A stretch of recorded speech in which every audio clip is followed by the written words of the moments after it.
À tous, bienvenue à cette webconférence sur les secteurs oubliés pour un portefeuille tout-terrain. Donc nous sommes en replay. On a eu effectivement un petit problème technique jeudi dernier. Nous nous en excusons pleinement.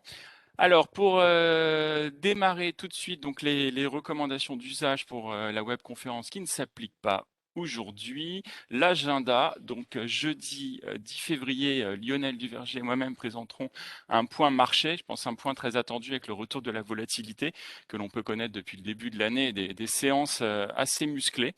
Donc nous ferons un point avec Lionel et verrons comment la stratégie a évolué ou pas.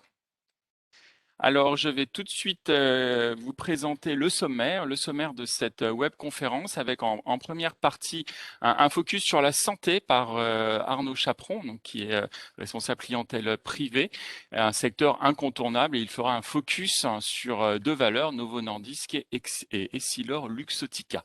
Pardon. Ensuite, nous enchaînerons avec Céline Lego et Jeanne Ma, qui sont elles-mêmes conseillère et donc responsable de clientèle privée. Donc on fera un focus sur les secteurs des boissons et le secteur de l'alimentaire, deux secteurs qui sont très résilients et un peu moins sensibles peut-être au cycle économique. Et nous aurons un focus sur deux valeurs, Nestlé et Pernod Ricard.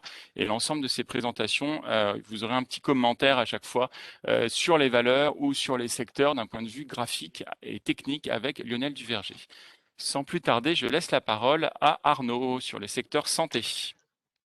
Oui, bonjour à tous, merci Cédric.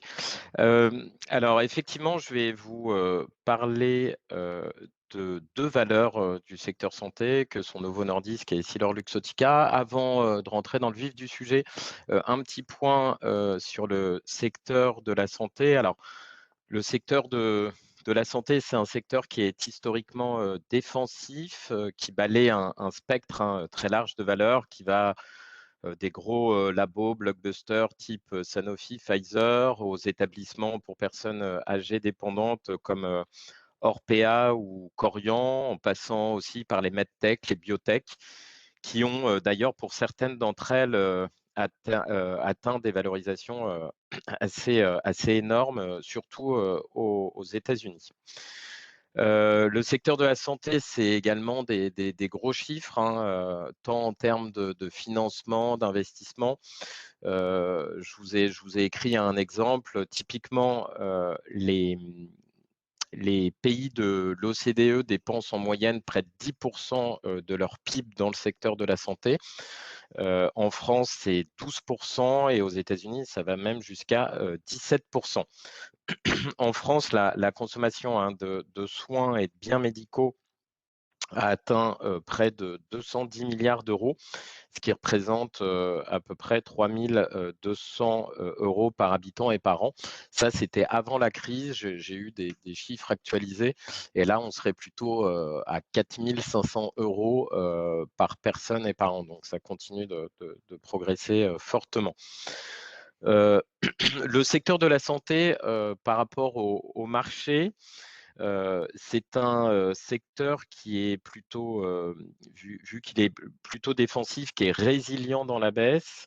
Rétrospectivement, sur la période récente, c'est-à-dire si on prend les 2 dernières années, c'est-à-dire lors de la survenance de la pandémie, février-mars 2020, vous avez eu un secteur qui s'est plutôt très bien comporté au début, qui a été leader sur l'ensemble des secteurs, mais qui s'est assez vite dégradé et a même sous-performé pour le coup lors du redémarrage de novembre 2020, où les investisseurs étaient plus appétents au risque.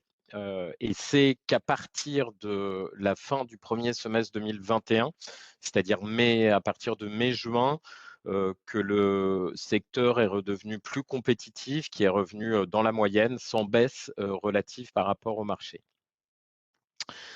On assiste également à des rotations intrasectorielles qui sont en cours. Alors, j'ai envie de dire, c'est propre au secteur de la santé, mais en général, c'est propre à l'ensemble des secteurs. Vous avez une désaffection pour le moment des valeurs de croissance. plutôt au profit des titres dits plus value. Euh, c'est le momentum, hein, c'est le timing qui veut ça. C'est lié également à la conjoncture, hein, puisque vous avez une hausse des taux, notamment aux US, qui va mécaniquement pénaliser les valeurs de croissance, puisqu'elles investissent constamment. Alors que les valeurs dites value sont des valeurs qui sont plus matures et qui, elles, pour le coup, proposent des rendements plus importants. Donc, cette rotation sectorielle, on la voit au travers du secteur de la santé. Des dossiers typiquement qu'on a, hein, toujours en liste d'investissement, style Eurofins Scientifique et Sartorius Stedim, sont des dossiers qui ont énormément délivré les derniers mois, qui ont fait de très belles performances et qui souffrent un peu. Et à contrario, des dossiers qui laguaient le marché, c'est-à-dire qui sous-performaient, style Sanofi, qui pour le coup redevient dans le momentum intéressant. On pourra en reparler plus tard. On a également de fortes disparités entre les valeurs. Je crois que le prochain slide le met en lumière. Je ne sais pas si Lionel, tu veux intervenir déjà sur ce point de Oui, dispersion intrasectorielle. oui, bonjour, le son est bon? Oui. Voilà, donc ce que je voulais vous montrer, habituellement, je vous montre un chart du secteur. Là, j'ai préféré vous mettre un peu le palmarès du secteur, des valeurs du secteur sur un an. Donc déjà, le secteur est large, hein. Dans le stock 600, il y a 58 valeurs de la santé. Comme tu le disais, Arnaud, il y a beaucoup de sous-secteurs. Et les performances sont vraiment très éclatées. Donc plutôt que de vous mettre le chart du secteur, j'ai préféré vous indiquer cela. Vous voyez qu'on a un top 10 de valeurs du secteur sur un an qui est avec des performances 30-40% et au-delà. Et puis, les 10 moins bonnes ont des performances largement négatives. Donc, un secteur très éclaté en termes de parcours boursier. Donc, d'où l'intérêt d'essayer de choisir les bonnes. Les deux valeurs qu'on va vous présenter sont justement dans le top 10. Donc, je laisse tout de suite la parole pour vous présenter Novo Nordisk. Oui, alors on continue. Alors en premier lieu, oui, je vous présente la valeur Novo Nordisk, qui est plutôt méconnue, hein, du grand public, mais qui est énorme, puisque c'est la troisième, pardon, plus grosse capitalisation de l'Eurostock 600, derrière Roche Holding et Novartis. Donc c'est très gros. En 2021, elle a performé de 70%, donc on est sur une dynamique très, très forte de Novo Nordisk. Alors, elle a un peu marqué le pas à la fin de l'année et depuis sur courant janvier, mais ça reste quand même une valeur leader du secteur santé. Alors, Novo Nordisk, c'est le leader mondial du diabète et de l'obésité. Le groupe développe, produit et commercialise des produits pharmaceutiques dans le monde entier. Il concentre ses activités sur les systèmes d'administration d'insuline et autres produits relatifs au diabète, ainsi que les troubles hémostatiques, de la croissance et l'hormonothérapie de remplacement. En termes de répartition de son chiffre d'affaires, ce sont principalement les produits dédiés au traitement du diabète et de l'obésité qui génèrent le plus de ventes, avec plus de 84%. Dans une moindre mesure viennent les produits de traitement d'hémophilie qui représentent 8,4%, notamment par le biais des injections de protéines. Ensuite, on a les hormones de croissance destinées au traitement des défiances de croissance chez les enfants. Ça représente 6% des revenus. Et plus marginalement, les produits hormonaux de substitution destinés au traitement de la ménopause et à la prévention de l'ostéoporose, qui représentent 1,3%. En termes de répartition géographique des ventes, ce sont les États-Unis qui représentent la plus grosse part, hein, avec plus de 47%. Viennent ensuite l'Europe avec 19%, la zone Afrique, Asie, Moyen-Orient et Océanie 11,5%, Japon et Corée 5,3% et l'Amérique latine 4%. Alors pourquoi un intérêt sur Novo Nordisk? Alors deux choses essentielles, de par l'ampleur de l'urgence sanitaire mondiale en termes de diabète. Très rapidement, je vous décris ce qu'est le diabète. Vous avez 2 types de diabète. Le diabète de type 1, qui est une maladie chronique, qui affecte la capacité de l'organisme à utiliser le glucose provenant des aliments pour en faire de l'énergie. Donc, dans la plupart des cas, le diabète de type 1 se développe assez tôt et est souvent diagnostiqué durant l'enfance. La maladie commence lorsque le système immunitaire attaque les cellules du pancréas et qui produisent de l'insuline. Et l'insuline, c'est l'hormone qui aide l'organisme à utiliser et ou stocker le glucose. Et donc, sans injection quotidienne de celle-ci, les personnes souffrant d'un diabète de type 1 ne pourraient pas survivre. Et vous avez aussi le diabète de type 2 qui, lui, est le plus fréquent car il représente 90% des cas de diabète diagnostiqués. C'est également une maladie chronique qui est complexe, qui survient lorsque le corps ne peut plus produire suffisamment d'insuline ou l'utiliser de façon efficace. Et là, les personnes atteintes de ce type de diabète ont donc besoin d'un traitement afin de permettre de contrôler leur taux de sucre dans le sang. Alors, il faut bien comprendre qu'il y a une demande exponentielle de prise en charge de patients atteints de diabète. En chiffres, selon les estimations de la Fédération internationale du diabète, le monde compte à peu près 463 millions d'adultes diabétiques et leur nombre pourrait passer à plus de 700 millions en 2045. Et seule la moitié d'entre eux sont diagnostiqués à l'heure actuelle. Et parmi ces derniers, 50% seulement ont accès à des traitements. Et aujourd'hui, cette pathologie et ses complications, parce que je veux dire, le diabète entraîne énormément de complications, maladies cardiovasculaires et rénales. Vous avez également une obligation parfois d'amputer des membres, et ça tue encore 4,2 millions de personnes par an dans le monde. Donc là, on voit bien de par ces chiffres que le potentiel de croissance de Novo Nordisk.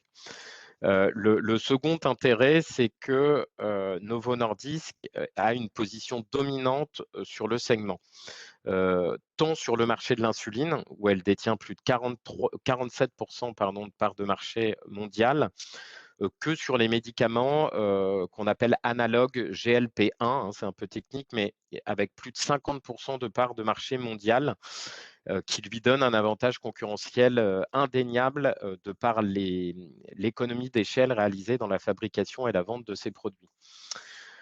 La croissance exponentielle du marché des médicaments, je vous disais GLP-1, qui est une autre famille de médicaments injectables, où Novo est aussi à l'avant-garde avec ces nouveaux médicaments sémaglutides comme l'Ozempic, qui lui confère également un temps d'avance sur ses principaux concurrents.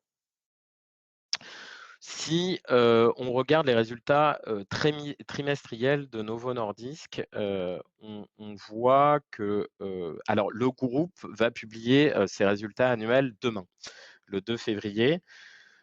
Donc en attendant, on a les résultats du T3 qui, eux, ont été publiés le 3 novembre dernier et qui ont été très satisfaisants. On a une hausse du chiffre d'affaires de 15% à 4,8 milliards d'euros, un bénéfice net qui est ressorti à 1,6 milliard d'euros en augmentation de 18% par rapport au T3 2020. Le groupe a également révisé ses prévisions sur l'année 2021.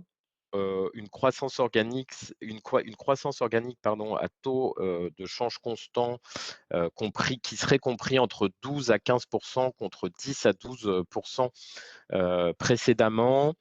On a une hausse de son bénéfice opérationnel qui devrait être de 10 à 13% contre 9 à 12% auparavant. Et le groupe a également un objectif stratégique de doublement de son chiffre d'affaires dans l'obésité d'ici à d'aujourd'hui à 2025. Alors, donc tout ça milite pour que Novo Nordisk continue son beau parcours boursier. Juste quelques freins qui pourraient causer une invalidité validation de scénarios et qui pourraient faire que le dossier ne soit plus potentiellement à l'achat. Ça serait donc les craintes, une pression tarifaire qui serait trop importante exercée par les nouveaux arrivants, qui pourrait peser sur le modèle malgré une demande forte, comme je vous l'ai dit, et une demande exponentielle de prise en charge de patients qui sont atteints du diabète. Un frein également, ça serait une détérioration continue des prix des médicaments diabétiques, notamment aux États-Unis, parce que c'est la population, bien sûr, les États-Unis qui sont le plus touchés par le diabète et par l'obésité. Et enfin, vous avez un levier opérationnel qui est limité puisque le groupe gère des...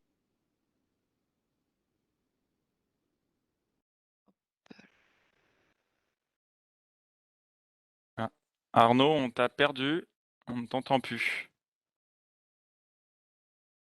Bon, Lionel, je te propose de prendre la suite. Alors, pour enchaîner sur Novo Nordisk, vous voyez sur cette image, donc en haut, le parcours du titre en lui-même.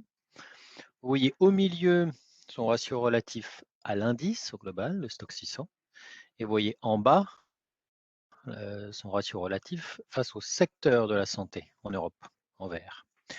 Donc en haut, on constate que déjà le titre a eu un parcours assez fabuleux entre mars et novembre, 87% de hausse sur cette période.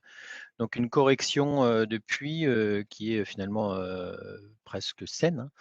Et on vient chercher la moyenne mobile 200 jours haussière en vert. Donc c'est des zones attractives pour acheter le dossier en considérant que la 200 jours a des chances d'être support pour que ça reparte à la hausse derrière.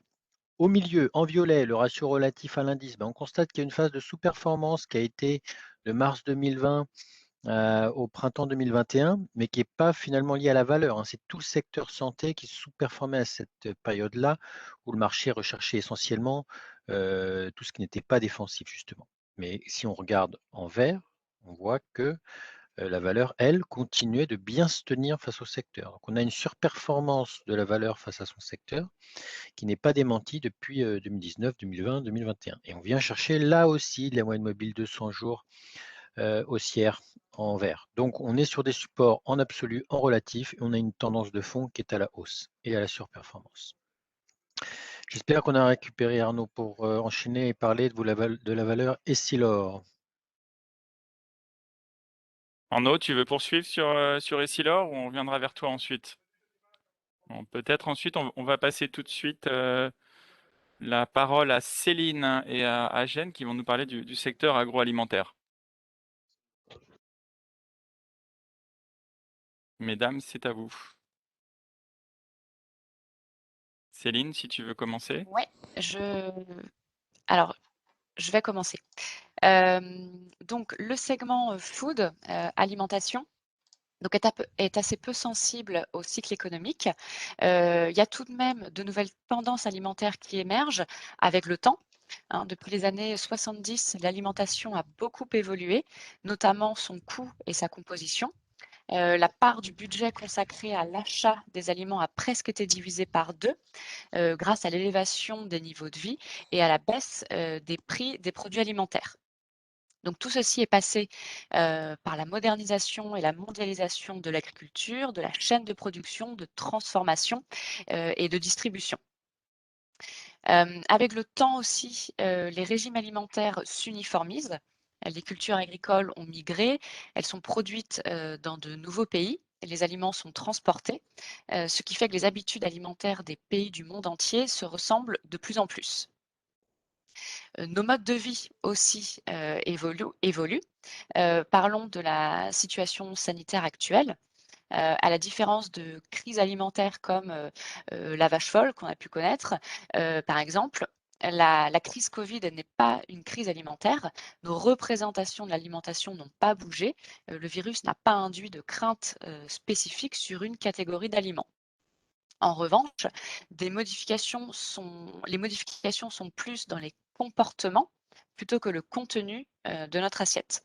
Donc avec l'augmentation, par exemple, du faire à manger à la maison, le click and collect, la livraison à domicile, la livraison de kits de repas, et même si finalement, ça ne concerne pas toute la population, ça concerne surtout les actifs. Donc, vous l'aurez compris, une certaine résilience à travers les différents cycles économiques. Et donc ça, c'est vrai pour l'ensemble du secteur, à la fois boissons et alimentation. Je ne sais pas si je te laisse, Lionel, poursuivre avec l'aspect graphique du secteur food, ou si Jeanne prend la suite. Ouais, vas-y, je t'en prie. Alors, j'ai un petit mot sur le comportement du secteur et ensuite je vous laisse la parole pour parler de Nestlé. Donc, le secteur au global, vous voyez sur ce chart, donc le comportement du secteur en haut, le secteur alimentation et boissons en Europe. Donc, vous avez là une tendance haussière bien marquée avec une ligne de tendance haussière moyen terme en bleu qui relie les 4 derniers creux, ce qu'on est en train de faire là, et puis les 3 précédents, fin 2020 et 2021. Et puis, vous avez en violet le comportement relatif du secteur face au reste de l'indice Stoxx 600. Donc, ce qu'on voit, c'est que c'est un secteur qui a sous-performé assez fort entre avril 2020 et mars 2021. Ça a commencé à se calmer sur la deuxième partie de l'année 2021. Et là, quand on voit que la moyenne mobile 200 jours relative en rouge est retournée à la hausse et a été support au mois de janvier, on peut se dire que le secteur est dans une phase de rattrapage, de surperformance, d'où l'intérêt qu'on a à regarder certaines des valeurs qu'il compose. Donc, je laisse la parole pour enchaîner sur Nestlé. Donc, on a choisi de vous présenter Nestlé. C'est la première valeur en termes de performance sur un an glissant dans la food au niveau européen. Donc, c'est une valeur avec des fondamentaux solides. Nestlé avait d'ailleurs revu à la hausse fin octobre ses objectifs de croissance de chiffre d'affaires pour 2021, entre 6 et 7%, contre 5 et 6% initialement prévus. Donc, la société publiera ses résultats annuels le 17 février prochain. Donc des atouts qui ne manquent pas. Nestlé a lancé depuis le 3 janvier dernier un programme de rachat d'actions par la vente d'une partie de sa participation dans L'Oréal. En effet, Nestlé va vendre des actions L'Oréal pour un montant total de 8,9 milliards d'euros. Et c'est le produit de cette transaction qui sera utilisé pour le programme de rachat d'actions. Et la combinaison de ces deux opérations, la cession d'un côté des titres L'Oréal et le programme de rachat d'actions Nestlé de l'autre, pourrait, selon les analystes, avoir un effet relutif net d'environ 2% sur les bénéfices par action. Voilà pourquoi ces opérations sont perçues comme positives par le marché et par nous. Un petit chart peut-être pour Lionel. Oui, alors sur Nestlé, donc vous avez en haut. Ah, pardon. J'ai pas terminé sur Nestlé. Mais on Excuse-moi. peut, Non, faire vas-y, termine, Céline, pardon. et on fera le graphe en dernier. Donc aussi, Nestlé va augmenter ses ventes en ligne à 25% d'ici 2025.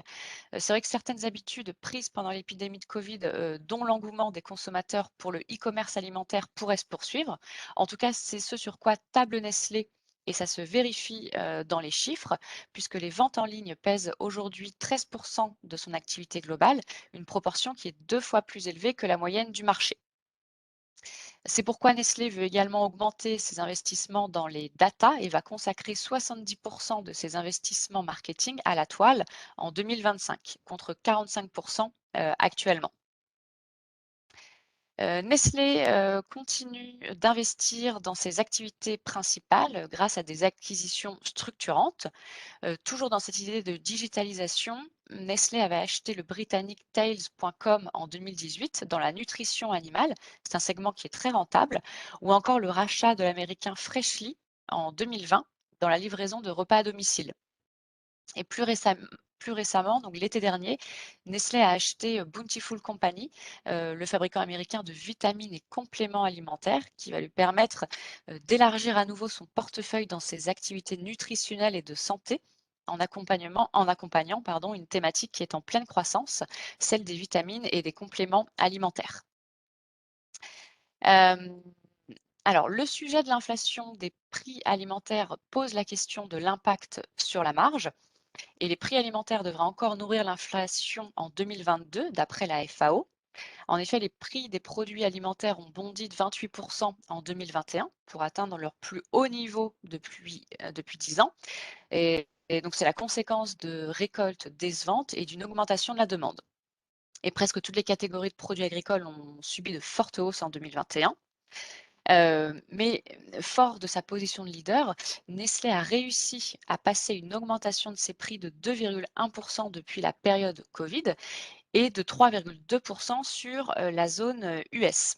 Et c'est la zone la plus importante en volume de chiffre d'affaires. Et la hausse de ces prix pourrait être durable compte tenu de l'évolution des salaires outre-Atlantique, ce qui devrait permettre de maintenir une progression des prix. Et ce qui n'est en revanche pas ou pas encore le cas en France ou en Europe, là où les salaires n'ont pas encore augmenté. Voilà, donc tous ces éléments nous incitent à laisser une place à Nestlé dans nos portefeuilles. Donc Lionel, tu peux enchaîner pour Merci, l'instant Céline. graphique. Merci. On est parti. Merci pour cette présentation sur Nestlé. Voici le chart de Nestlé. Donc en haut, là encore, son ratio relatif au milieu en violet face à l'indice et son ratio relatif en vert face au secteur. Ce qu'on voit, c'est que Nestlé a eu un parcours un petit peu compliqué jusqu'à février 2021 et que depuis, il est reparti à la hausse et en surperformance. Je vous ai mis le titre converti en euros, puisque la parité franc-suisse-euro joue plutôt favorablement pour un investisseur non suisse. Donc, on voit actuellement effectivement des moyennes mobiles de 100 jours absolues relatives à l'indice, relatives au secteur, toutes haussières. Et donc, on a affaire à une phase de correction à court terme qui peut être intéressant à mettre à profit pour rentrer ou renforcer le dossier. On parle ensuite du titre suivant. Il s'agit de Pernod Ricard. Alors, on va peut-être remonter à la partie boisson. Jeanne, on te laisse Oui, reprendre la main. très bien. Oui. Ok. Merci Cédric. On t'entend très bien, parfait. Très bien. Donc, avant d'évoquer Pernod Ricard, on va faire un bon secteur sur le sous-secteur beverage, donc dans le slide précédent. Donc, comme Céline a évoqué, on est sur un secteur moins sensible au cycle économique et résilient pendant la période de turbulence. Si on regarde l'année 2020, les ventes sont en recul de 6,2%, donc à cause des mesures sanitaires que nous connaissons tous, dont la fermeture des bars, restaurants et les hôtels dans le monde entier. Donc, à noter que les vins et les spiritueux ont mieux résisté à la pandémie que les autres segments.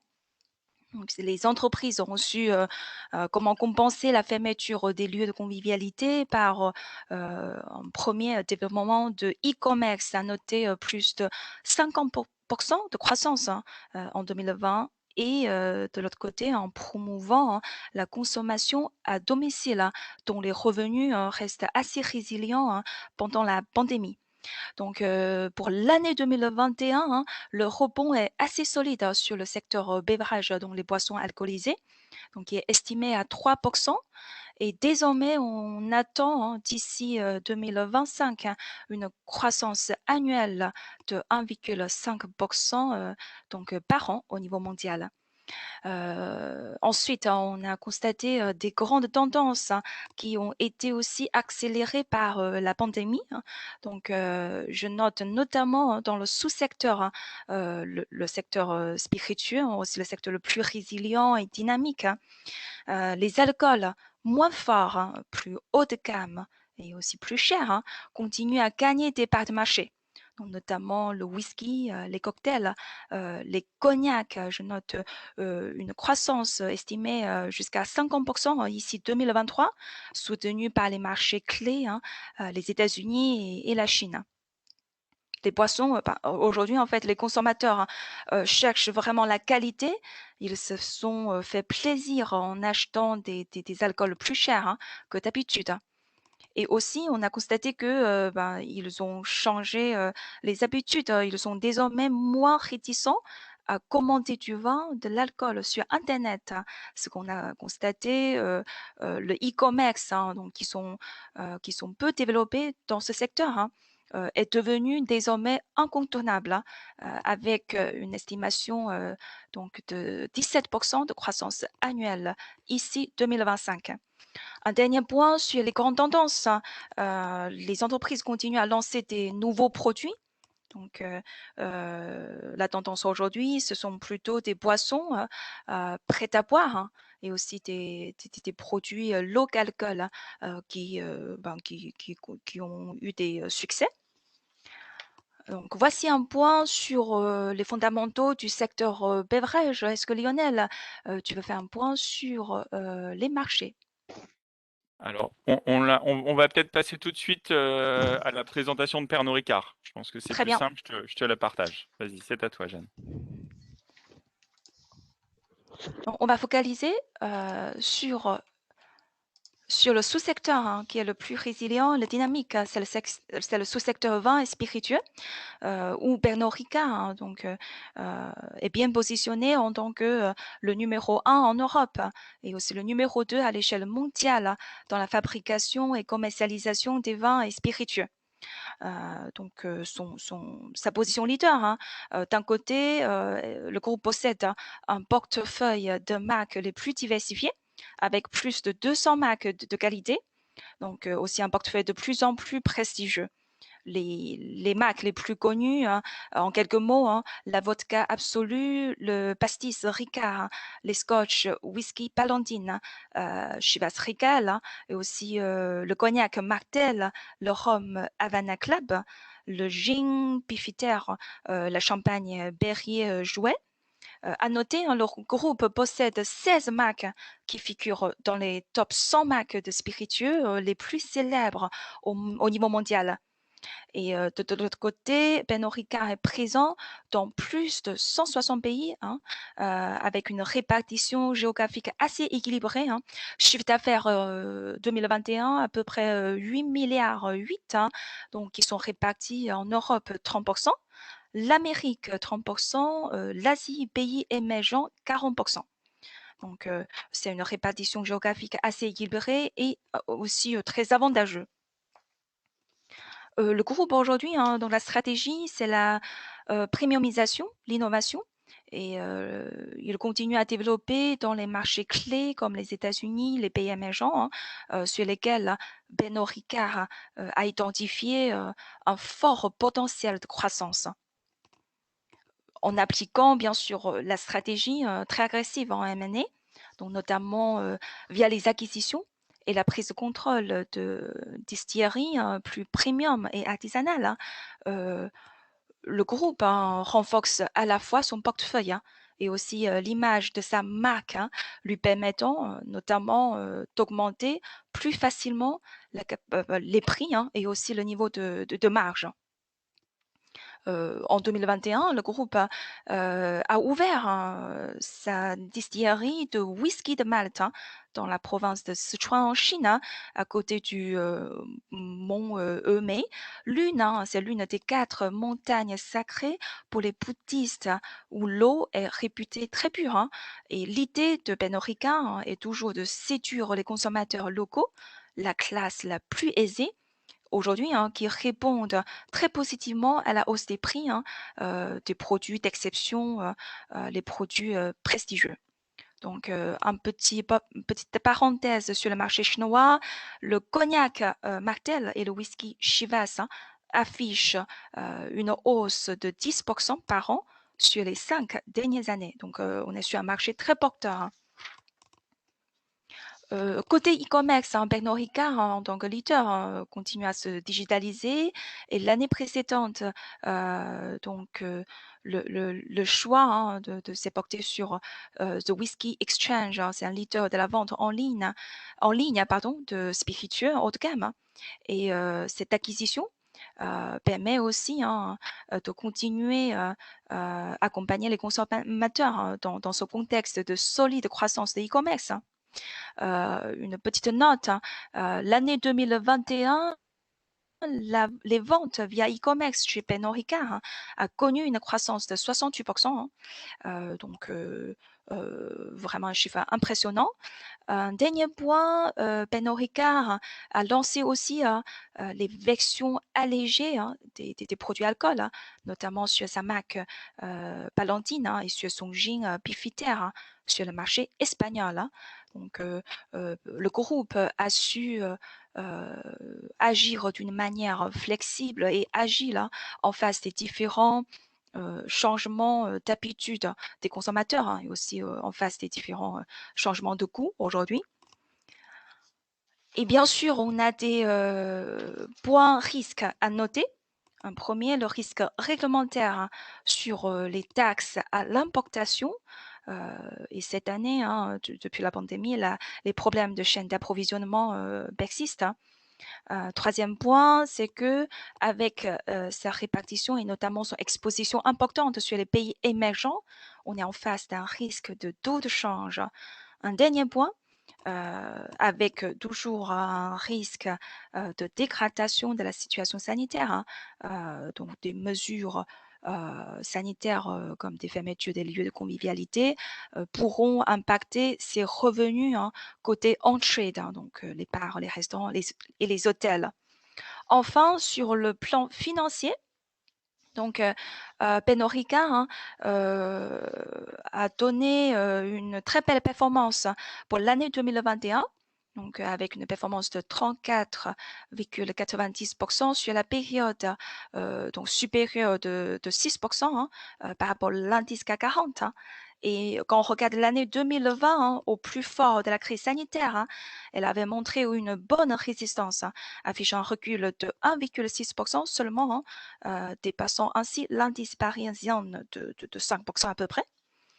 Et l'année précédente, donc le dernier résultat, troisième trimestre 2021, qu'on a enregistré une progression de 20% de chiffre d'affaires, donc nettement supérieure aux attentes des analystes.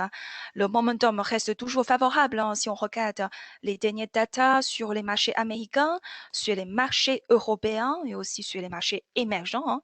Donc, on attend vraiment donc le momentum, le marché qui reste plutôt porteur. Si on regarde son rival, donc le numéro 1 mondial, le groupe anglais Diageo, qui a publié jeudi dernier. Donc, très bon résultat, soutenu aussi par le rebond des consommations en trade. Donc, pour Pernod Ricard, on attend la prochaine publication, c'est le 10 février, donc dans 10 jours. Les analystes attendent une hausse de 10% de vente au quatrième trimestre 2021. Donc, pour conclure, Pernod Ricard, donc, on achète un leader mondial sur un sous-secteur porteur, résilient et le plus, on va dire, qui montre plus de dynamique également. Donc, le côté défensif et aussi le côté potentiel avec notamment la demande forte des produits haut de gamme et prestigieux. Donc, je laisse peut-être la parole à Lionel. Merci pour ce point très complet. Donc, voici le chart de Pernod Ricard. Donc, vous le voyez, le titre en haut. Retour à de la moyenne mobile 200 jours haussière en vert, là aussi. Le parcours relatif au marché en violet. Et puis en vert, le ratio relatif au secteur alimentaire. Ce qu'on voit, c'est que Pernod Ricard avait connu une phase de sous-performance par rapport à son secteur. C'était en 2019-2020, mais depuis fin 2020, il est reparti en surperformance à nouveau, avec une moyenne mobile de 100 jours relative haussière face au secteur. Donc là encore, on est sur un scénario de hausse moyen-long terme et de surperformance et une correction court terme intéressante pour passer à l'achat si on le souhaite sur ces niveaux attractifs. Je laisse la parole. Merci Lionel. On va refaire un dernier point sur Essilor Luxottica avec Arnaud. Arnaud, c'est à toi. Vous m'entendez bien? On t'entend très bien, vas-y. Super. Alors, Essilor Luxottica, donc on vient dans le secteur de la santé. Alors, le groupe, c'est un leader mondial de la conception, de la fabrication et de la distribution de verres ophtalmiques, mais également de montures optiques et de lunettes de soleil. Donc, ce leadership est issu de la fusion entre Essilor et Luxottica en 2018, qui a permis au groupe de regrouper l'expertise complémentaire de deux pionniers de l'industrie, à savoir pour Essilor les technologies de pointe en matière de verre et pour Luxottica le savoir-faire de lunettes emblématiques en vue d'établir de nouveaux standards pour les équipements visuels ainsi qu'en matière d'expérience consommateur. Alors, Essilor, les actifs d'Essilor Luxottica, ça regroupe des marques reconnues telles que Ray-Ban, Oakley pour les lunettes, Varilux et Transition pour les technologies d'optique ophtalmique et Sunglass et Lenscrafter pour les réseaux de distribution à l'international. En termes de répartition géographique des ventes, ce sont les US qui représentent la plus grosse part avec la moitié du chiffre d'affaires du groupe. Les deux pays domestiques, France, Italie, génèrent 13% des revenus, auxquels on peut additionner les 11% pour le reste de l'Europe. Viennent ensuite la zone Asie, Océanie et Afrique avec 17%, l'Amérique latine 6%. Alors, pourquoi notre intérêt pour Essilor Luxottica? Alors, dans un premier temps, parce que c'est un acteur dominant du secteur et que la fusion entre les deux entités a généré des synergies intéressantes. Donc, le groupe est devenu un acteur dominant dans un marché de lunettes qui est très fragmenté et qui est en croissance perpétuelle de 4 à 6% par an, puisqu'il y a un besoin constant pour justement des prises en charge et de lunettes pour la population mondiale. En arrondissant, Essilor Luxottica, c'est 20 milliards d'euros de chiffre d'affaires pour un marché qui est estimé à 100 milliards d'euros. Donc, à lui seul, il truste à peu près 20% du marché mondial. Alors, ce qui est intéressant, c'est la complémentarité des activités des deux sociétés. Donc, ça en fait vraiment sa valeur ajoutée. Essilor apporte la recherche et les verres ophtalmiques, alors que Luxottica apporte les montures, les verres solaires et son portefeuille de marques ainsi que ses magasins. Ces avantages également technologiques permettent au groupe de bénéficier d'un pouvoir de fixation des prix ainsi que des gains de part de marché significatifs, notamment aux États-Unis et dans les pays émergents. Et comme je vous le disais en préambule, cette fusion a permis de maîtriser l'ensemble de la chaîne d'approvisionnement et de dégager des synergies qui devraient atteindre entre 300 et 350 millions d'euros d'ici fin 2021 et entre 420 et 600 millions d'euros d'ici à la fin 2023. Notre intérêt aussi pour Essilor Luxottica, c'est que le groupe détient toujours des capacités d'investissement et d'acquisition intactes. Le groupe, pour preuve, le groupe a réussi à concrétiser l'acquisition de Grand Vision en juillet 2021, après plusieurs obstacles réglementaires de la part de la Commission de la concurrence. Jugeant la position du groupe trop dominante, la Commission européenne a finalement donné son feu vert à la condition qu'Essilor Luxottica cède des centaines de boutiques en Belgique, en Italie et aux Pays-Bas. Le montant de la transaction s'est élevé à 7,2 milliards d'euros. Grand Vision, c'est 7200 magasins dans le monde, dont pour la France, des marques telles que France Optical, Général d'Optique, Solaris et différents sites marchands pour un chiffre d'affaires qui s'élève à 3,7 milliards d'euros.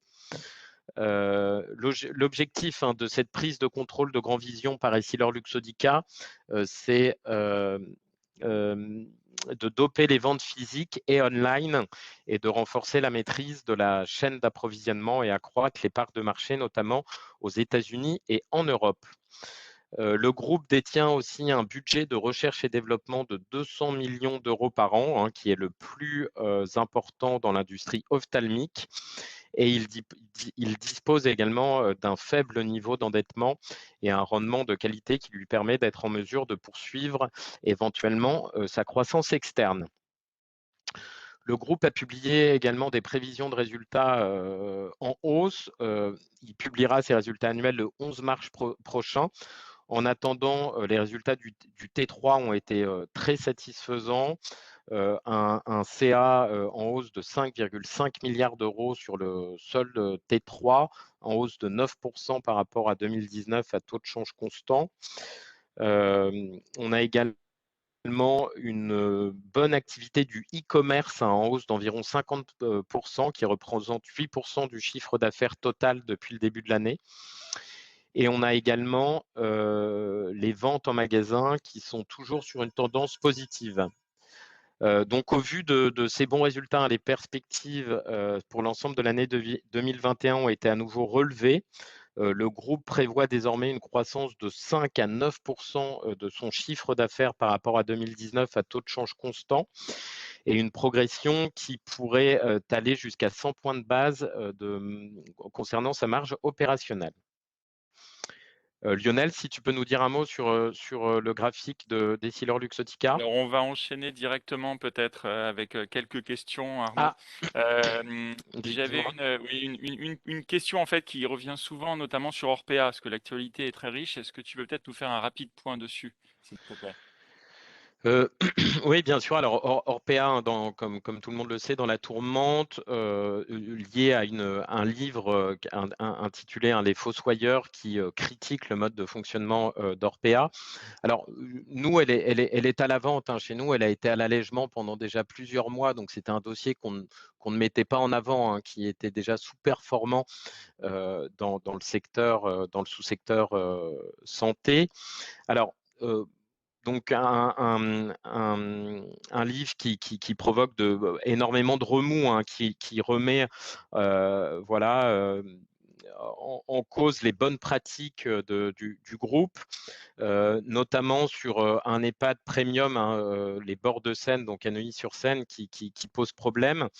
Donc, on a un directeur général qui s'est fait limoger fin de semaine dernière. En ce moment, le nouveau directeur général était en train d'avoir une réunion avec la ministre de l'Autonomie.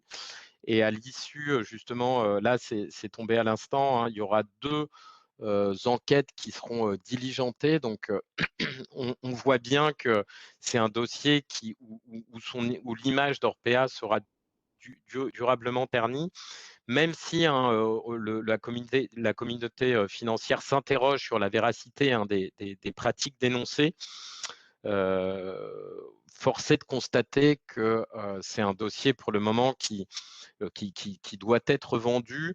Une petite statistique qui milite pour ça, lorsqu'une valeur fait un profit warning, au bout de 2 ans, seuls 5% de ces valeurs font mieux que lorsqu'elles ont fait leur profit warning. Donc, on voit que lorsqu'un profit warning est fait, souvent, dans la plupart des cas, les sociétés ont vraiment beaucoup de mal à se redresser, ou en tous les cas sur les 2 prochaines années. Donc, il y a beaucoup mieux à faire aujourd'hui sur le secteur de la santé qu'Orpea. Ok, merci Arnaud. Et peut-être un point, est-ce que tu l'as évoqué tout à l'heure, sur Sanofi? Alors, Sanofi, deux arguments qui militent pour un retour sur Sanofi. Le momentum, je vous parlais des valeurs dites value qui ont repris du poids. C'est typiquement le cas pour Sanofi, c'est une valeur value. Donc, le momentum joue pour Sanofi, et on a également eu une acquisition récente de Sanofi qui est Translate Bio. C'est une biotech américaine. Ils l'ont acheté 3,2 milliards de dollars. C'est une plateforme qui est spécialisée dans les nouvelles technologies, notamment l'ARN messager. Alors, Sanofi a loupé le cap du Covid, mais ce n'est pas pour ça que sa partie de vaccin a été mise de côté, loin de là. Et d'ailleurs, le fait d'acquérir cette société a pour but à terme de sortir un vaccin ARN contre la grippe. Donc ça, c'est un élément qui milite également en faveur de Sanofi. Autre chose, il y a le Dupixent qui est là, un peu le produit vache à lait de Sanofi. C'est un traitement contre l'eczéma qui marche encore très fort et qui devrait continuer. Et vous avez des attentes cliniques de phase 3 pour des traitements contre les cancers du sein et l'hémophilie qui devraient aussi augurer une bonne perspective pour le groupe. Donc, Sanofi revient en honneur de sainteté sur le secteur. Merci beaucoup Arnaud. Merci à tous. Juste en conclusion, donc ce que l'on peut retenir, c'est secteur de la santé, on l'a dit, des solides fondamentaux, mais toujours rester sélectif, comme l'indiquait Lionel, des écarts de performance très violents entre les valeurs. Arnaud l'a illustré avec un Orpea et un Sanofi. Sur les secteurs des foods, donc alimentation et boissons, vins spiritueux, on garde une bonne résilience à travers les cycles. On l'a vu, des valeurs comme Pernod Ricard ou comme Nestlé, des valeurs dites fonds de portefeuille, mais qui gardent quand même un peu de piquant, un peu d'intérêt. Et bien sûr, vous l'aurez compris, les secteurs qu'on vous a présentés aujourd'hui sont vraiment des secteurs incontournables, qu'on a peut-être oubliés dans les périodes très fortes de forte croissance, mais quand même des valeurs très solides et des secteurs très solides. Merci à tous pour votre présence, pour votre participation et très bonne journée. À bientôt.